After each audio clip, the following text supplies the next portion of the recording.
You do it every morning. You walk past a reflective surface, glance at yourself, and barely think twice. Your face, your eyes, your expression. It takes half a second and then you move on. But here is the thing no one ever asks. The first human being who ever saw their own reflection, what did they feel? Because for almost all of human history, that moment was impossible. And when it finally happened, it may have changed the human mind forever. To understand why, you have to go back further than mirrors, further than polished bronze or still water. You have to go back to a time when the face you wore was something you had never once seen. Think about that for a second.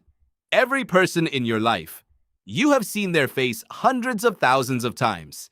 You know exactly what your mother looks like when she is worried. You know the exact shape of your best friend's smile.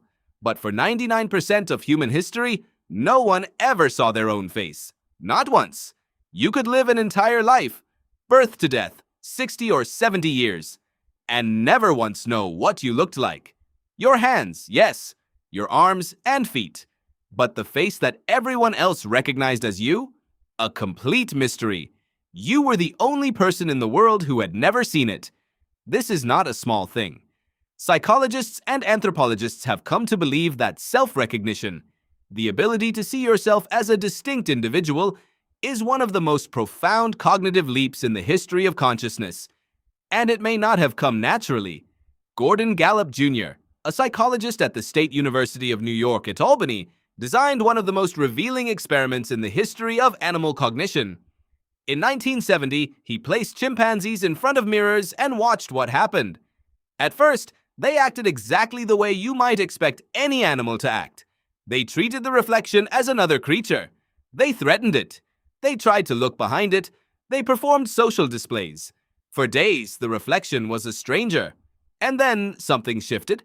Gallup watched as the chimpanzees began using the mirror to inspect parts of their own bodies they had never been able to see. They picked food from between their own teeth. They examined the insides of their mouths. They touched their own faces while watching the mirror. They had recognized themselves. The stranger had become the self.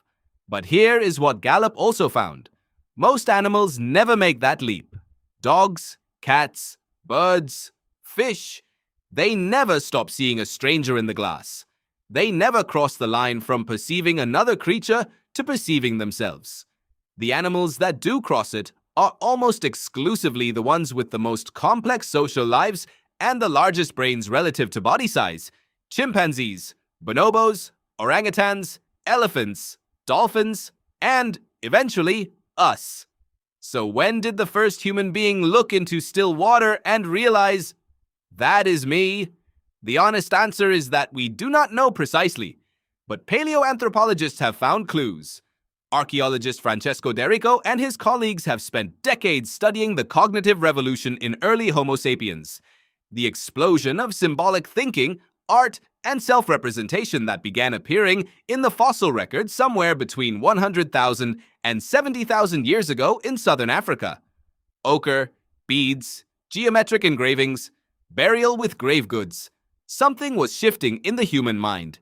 Humans were beginning to think symbolically, to represent the self, to project an identity outward into the world. Self-recognition in a mirror is not the same as that symbolic leap. But they are close neighbors. Both require something that neuroscientists call a theory of mind. The capacity to understand that you are a subject in a world of other subjects. That you have an inner life, and so do the people around you. That the face others see when they look at you is part of who you are. Try to imagine encountering your reflection for the very first time without any of the context you now carry. No word for mirror, no concept of a reflection. You are walking near a still pool at dusk, and you look down. And there is a face looking back at you. A face that moves when you move. A face that tilts when you tilt your head. A face that opens its mouth when you open yours.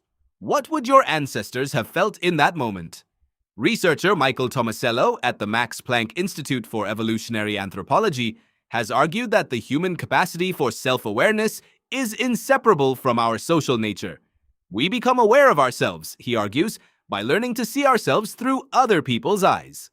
Long before the first mirror, your ancestors were watching other people's faces, reading expressions, tracking where others looked, building an internal model of how others perceived the world and how others perceived them.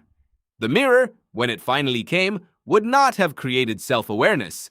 It would have confirmed it. Your brain was already doing the heavy lifting.